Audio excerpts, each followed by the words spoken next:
The black man secretly put the bread into his pocket. He looks around, no one notices him. He sits alone at the dining table. This is the first time he's had access to so much good food. Lucas doesn't dare take more. He's afraid this family will reject him. Since birth, Lucas has been drifting from place to place. He's been placed in over 20 foster homes, but no one has ever truly cared about him. That night he heard his foster parents arguing about him, so Lucas left on his own. At night he sleeps in a laundromat. When he's hungry, he picks up leftover popcorn from others. Until Grace's family appeared, his life never changed. Lucas walks down the street in a t-shirt in below freezing weather. Grace sees him and feels heartbroken. She asks if he has a place to stay. Lucas nods, but Grace can tell immediately he's lying. Despite her family's objections, she brings Lucas home. Grace makes up the sofa bed neatly. Lucas can't believe someone would help him, but Grace starts to have second thoughts.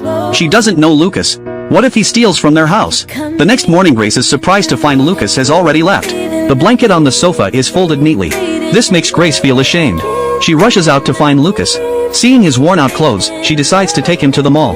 Lucas only picks the cheapest item, but Grace buys him 10 pieces of clothing. Back home, Grace prepares a room for Lucas. Lucas asks in disbelief, "Is this my room?" Grace nods. Lucas says he's never had his own room before. This deeply touches Grace. So Grace decides to officially adopt Lucas. Soon the news spreads among the neighbors. They warn Grace to be careful around Lucas, because Grace's daughter is very pretty.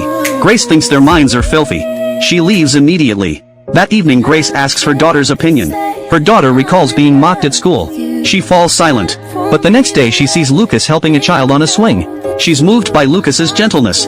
In the library she ignores her classmates' strange looks. She sits down next to Lucas. Lucas is a little surprised. Soon it's time for their family photo.